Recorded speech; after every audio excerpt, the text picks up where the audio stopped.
Hello everyone, good morning. আজ হলো এপ্রিলের 24 তারিখ, বৃহস্পতিবার। আশা করি তোমরা সবাই খুব ভালো আছো। সকালবেলা ঘুম থেকে উঠেই আমি চলে আসছি, এসে দেখছি ও এখানে এসে ফোন দেখছে। আসলে ও আর কি গল্প ডাউনলোড করছিল। তো আমি এসে ওকে জিজ্ঞাসা করছি, তোমার আজকে লেট হয়নি, তুমি এখানে বসে বসে ফোন দেখছো?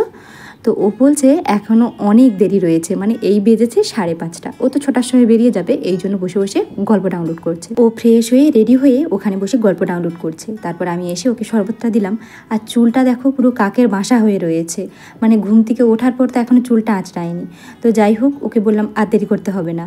তো আমি এসে এখন জানলার কাছে একটু বসলাম। এত সুন্দর ঠান্ডা ঠান্ডা বাতাস দিচ্ছিল, আমার মুখ দিয়ে মানে এমনি এমনি হাসি বেরিয়ে যাচ্ছিলো, এত সুন্দর বাতাস দিচ্ছিল। আর ওদিকে ওর ফোনটা একটু ডিস্টার্ব করছে, গল্প ডাউনলোড হচ্ছে না। আসলে ও যখন গাড়িতে যায় তখন গল্প শুনতে শুনতে যায়। ওর ফোনটাতে রিচার্জ নেই, আমরা একটা ফোনেই রিচার্জ করি। আর ওর কোম্পানিতে না ফোন ব্যবহার করতে দেয় না, ফোন লকারের মধ্যে থাকে, এই জন্য ও আর রিচার্জ করেনি। যদি ওর কখনো অসুবিধে হয় তখন অন্য কারো ফোন থেকে আমাকে জানিয়ে দেয়। আর আমার যদি কোনো অসুবিধে হয় তো ওর কোম্পানির ম্যানেজারের নাম্বার রয়েছে, সেটাতে আমাকে ফোন করতে বলেছিল। ও বলেছে যদি কোনো অসুবিধে হয় তাহলেই তুমি ফোন করবে। আপাতত আমি সাবধানেই থাকি। আর এদিকে দেখো, গল্প ডাউনলোড করতে করতে এতটাই দেরি হয়ে গেছে যে এমনি এমনি বেরিয়ে চলে যাচ্ছে।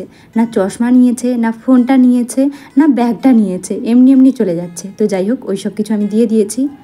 আর প্রত্যেক দিনের মতো ও আমাকে যা যা বলে, সাবধানে থাকবে, দরজা খোলার দরকার নেই, প্রয়োজন না হলে, এইসব আর কি সব কিছু বলে দিল আর ও চলে গেল। তো এখন তো বাজে সকাল 6টা। কিছু কিছু পোশাক ছাড়িয়েছিলাম, ওই যে 2-1টা করে আমাকে যেই পোশাকগুলো দেয় সেগুলো ছাড়িয়েছিলাম, সেগুলো এখন পাট করে আমি গুছিয়ে রাখছি। আর এই ওয়ারড্রপটা দেখো পুরো ভর্তি। এত পোশাক আশাক কোথায় ছিল? আমরা যখন পুনেতে প্রথম আসি তখন ওই যে পাশের ট্রলিটা রয়েছে ওটাতে করে পোশাক এনেছিলাম, কিন্তু এখন এত পোশাক আশাক হয়ে গেছে যে 2-3টে ট্রলিতেও ধরবে না আর কি, এত পোশাক আশাক হয়ে গেছে। তো যাই হোক, তারপর জানো তো আমি অনেকক্ষণ বসে বসে এডিট করছিলাম, তারপর খাওয়া দাওয়া এই সব কিছু আমি করে নিয়েছি। আর এখন এই কলাইগুলো ভিজিয়ে নিচ্ছি। আর এর মধ্যে কী কী কলাই রয়েছে এগুলো তো তোমাদেরকে অনেকবার দেখিয়েছি। তো যাই হোক, কলাইগুলো এখন ভিজিয়ে নিচ্ছি। ও যখন বিকেলে আসবে সেদ্ধ করে স্যালাড তৈরি করে খেয়ে নেব। আর এখন আমি সবজি কাটবো, তাই সেগুলো এখন জোগাড় করে নিয়েছি। আর ওই যে আমার একটা অভ্যাস, সব সবজি জলে ভিজিয়ে রাখা আর কি। সবজি বলতে ওই বিশেষ করে আদা, রসুন, পেঁয়াজ, তারপরে কাঁচা লঙ্কা, ওগুলো তো শুকনো হয়ে গেছিলো, তো এই জন্য আর কি। তো যাই হোক, এখন আমি সবজিটা কেটে নিচ্ছি। আজকে না পটলটা একটু অন্যভাবে রান্না করব আর কি। 2টো পটলই ছিল, তো ওই 2টো পটলকে একটু অন্যভাবে রান্না করব। এই রান্নাটা ও আমাকে দেখিয়েছিল, মানে তেমন কিছুই নয় আর কি। আমরা যেমন পটলকে টুকরো টুকরো করে রান্না করি, এখানে শুধুমাত্র খোসা ছাড়িয়ে মাঝে মাঝে ওই যে কাট করে দিচ্ছি, এভাবে কাট করব। পটলটা গোটাই থাকবে, শুধুমাত্র এটাই রান্নাটা একই রকমভাবে হবে, মানে একটু দেখতেও ভালো লাগে এই আর কি।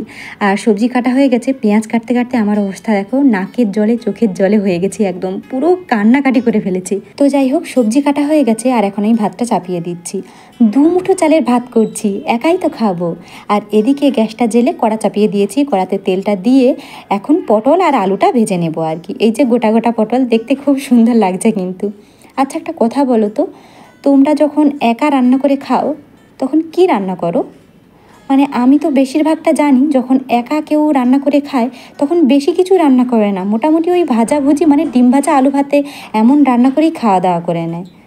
তো যাই হোক, আমাকে অনেকে অনেক কিছু বলে, তো এই জন্য তোমাদেরকে আর কি বললাম যে খাওয়া দাওয়া করে না একা থাকলে, এইসব আর কি। তো ছাড়ো সেই সব মানুষদের কথা। তো যাই হোক, এখন আমি গ্যাসটা পরিষ্কার করে নিচ্ছি। আসলে রান্না বান্না খাওয়া দাওয়া সব কিছু আমার কমপ্লিট হয়ে গেছে। ফোনে চার্জ ছিল না, ফোনে চার্জ দিয়ে এই সব কিছু আমি করে নিয়েছি। আর এখন গ্যাসটা আমি ভালো করে পরিষ্কার করে নিয়েছি। এভাবে আমি রোজ করি না, মাঝে মধ্যে করে থাকি, ওই না হলে শ্যাম্পু জল দিয়ে একটু মুছে নিই আর কি। আর এখন আমি বোতলগুলো একটু পরিষ্কার করছি, খুব এগুলো নোংরা হয়ে গেছিলো। বোতলের ভিতরে তেমন কোনো মানে আস্তরণ পড়েনি, আসলে এখানে তো ওই কেনা জল, কিন্তু বাইরেটা ওই তেলের ছিটে পড়ে পড়ে খুব নোংরা হয়ে গেছিলো, তাই একটু ভালো করে পরিষ্কার করে ধুয়ে নিয়েছি। আর বোতলের ওই খাপগুলোকে ওই ব্রাশ দিয়ে একটু ভালো করে ঘষে ঘষে পরিষ্কার করে নিয়েছি। আচ্ছা, এতদিন আমাদের ভিডিও দেখে তোমরা তো বুঝেই গেছো যে আমরা লাভ ম্যারেজ করে বিয়ে করেছি। আর আমাদের বাড়ি দুটো কিছুটা একই জায়গাতে, ওই 5-10 মিনিটের রাস্তা হবে। আর আমরা একই স্কুলে পড়েছি, একই ক্লাসে পড়েছি, আর আমাদের বয়সটাও একই। এইসব কথাগুলো কেন বলছি জানো তো? দেখো, আমাদের দুজনের বয়সটা সেম হলেও বিয়ের জন্য মেয়ে হিসেবে আমার বয়সটা ঠিক রয়েছে, কিন্তু ওর বয়সটা অনেকটাই ছোট। আর ও এমনিতেই পুরো ছোটদের মতো এখনও আর কি। আর এই জন্য না যখন কোনো ডিসিশান নেই আমরা না ঠিকমতো মানে বিচলিত হয়ে যাই যে কি করব না করব বুঝতে পারি না, যেহেতু আমরা দুজনই একই ধরনের মানে আমাদের মধ্যে যদি ও বড় থাকতো তাহলে হয়তো ও কিছু একটা বলছে আমি করব, মানে এমন একটা ব্যাপার থাকতো। কিন্তু এখানে তো তেমন কিছুই নেই, মানে দুজনের মধ্যেই তালগোল পাকিয়ে ফেলি আর কি সব কিছু ব্যাপার। কিন্তু জানো তো কিছু কিছু ব্যাপার ভাবলে আমাকে না খুব ভালো লাগে। ওর হাতটা আমি যখন ধরেছিলাম তখন একদম আমরা ছোট ছিলাম, আমি নিজেও ভাবতাম যে ও কি করতে পারবে, মানে তখন তো ও কিছুই করেনি না, আমরা তখন পড়াশুনো করতাম।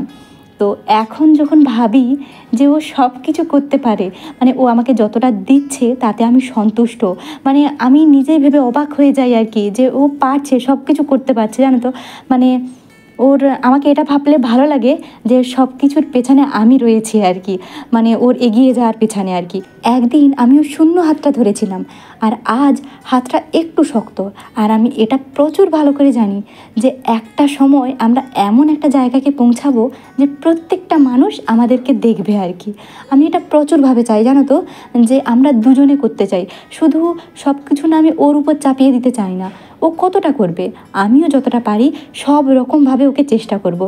আগেও যেমনভাবে করেছি ছোট ছোট ব্যাপারে আর কি। যখন আমি টিউশন করতাম তখন তো কিছুই করতো না ও, মানে আমরা দুজনে পড়াশুনো করতাম কিন্তু আমি টিউশন করতাম। তখন জানো তো আমার কাছে যতটা সাধ্য হতো আর কি, মানে 100-200 করে ওকে আমি টাকা দিতাম আর কি, মানে কিছুর জন্য, এই ফোন রিচার্জ করা বা কোনো কিছুর জন্য। দেখো আজকে ও আমার চাহিদাগুলো মেটাচ্ছে আর কি।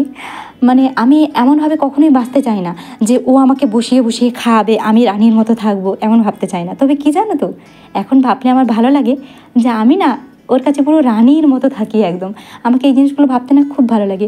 এই যে আমি এখন কথাগুলো বলছি না, ওর সম্পর্কে কিছু কথা বললে বা ওকে নিয়ে ভাবলে জানো তো আমার মুখটা পুরো, আমার মনটা পুরো হাসিতে আনন্দে পুরো ভরে যায় একদম।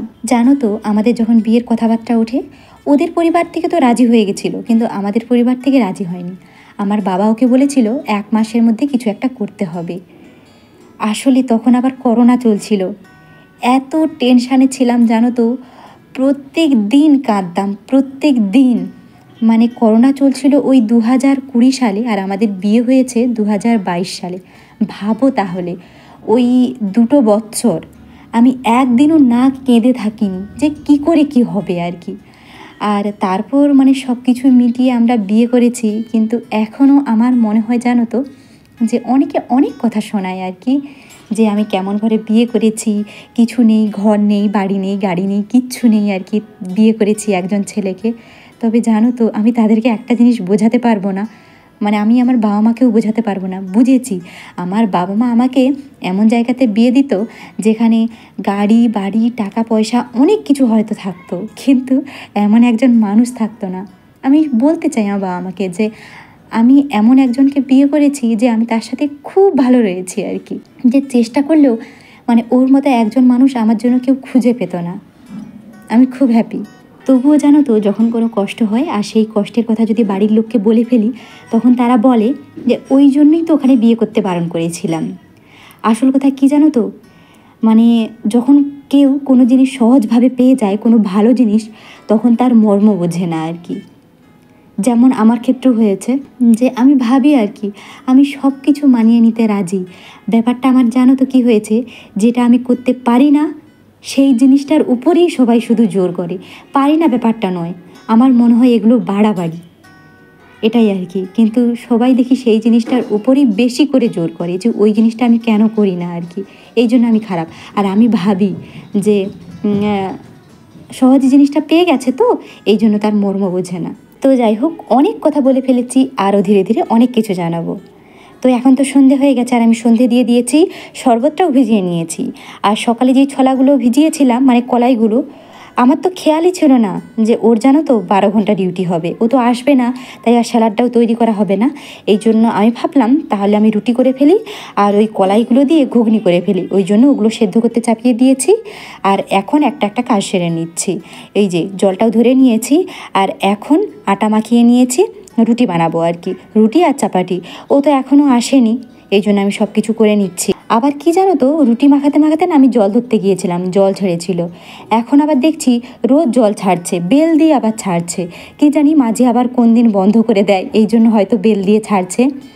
কিন্তু না, এই গ্রীষ্মকালে জানো তো জল যদি না দেয় খুব অসুবিধে হয়ে যায়। আর এদিকে রুটি আর চাপাটিগুলো আমি সব বেলে নিয়েছি। আর জানো তো অনেক বড় বড় করেছি যাতে একটু তাড়াতাড়ি হয়ে যায়। আর আমি না সব একসাথে বেলি, তারপর আর কি ভাজি। অনেককে দেখেছি মানে বেলে, ভাজে আর সেঁকে। আমি অমন করতে পারি না আর কি, আমি একটু ধীরে সুস্থে কাজ করি এই জন্য। আর এই যে ও চলে আসছে।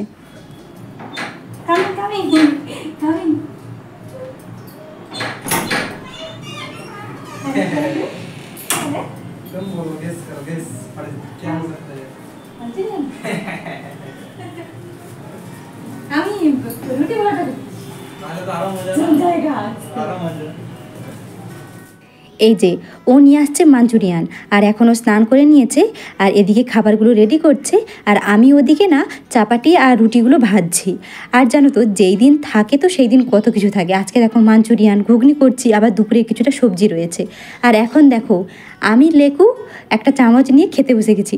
এত খেতে ভালো লাগে জানো তো, ভাবি যে ফাস্টফুড খাবো না, কিন্তু কি করি বলো তো, আমাকে তো খুব লোভ লাগে আর কি। এই যে আমিও খাচ্ছি আর ওকেও দিয়ে দিয়েছি। এই যে দেখো সব কিছু রেডি। চাপাটি কত বড় বড় দেখো চাপাটিগুলো হয়েছিল। আর এই যে পটলের তরকারি একটুই ছিল। আর এটা হচ্ছে মাঞ্চুরিয়ান, খেতে পুরো দুর্দান্ত লাগে আমাকে। আর এই যে ঘুগনি। চলো এবার খাওয়া দাওয়া করে নিই। আজ তাহলে এই পর্যন্ত। আমার ভিডিওর মধ্যে যদি কোথাও কোনো ভুল হয়ে থাকে প্লিজ তোমরা ক্ষমা করে দিও। সবাই ভালো থেকো, সুস্থ থেকো, বাই।